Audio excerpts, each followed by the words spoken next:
जय श्री कृष्ण। आज छोट बेला कथा मन पड़गला।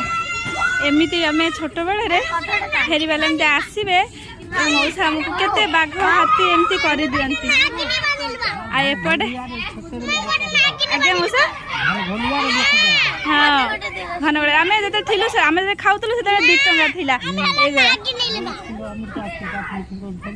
हाँ तू गोटे बत कुकुड़ा नहीं हाँ ये मयूर केते सुंदर मौसा बन 10 टका गोटे को नौ पंखा तैयारी कर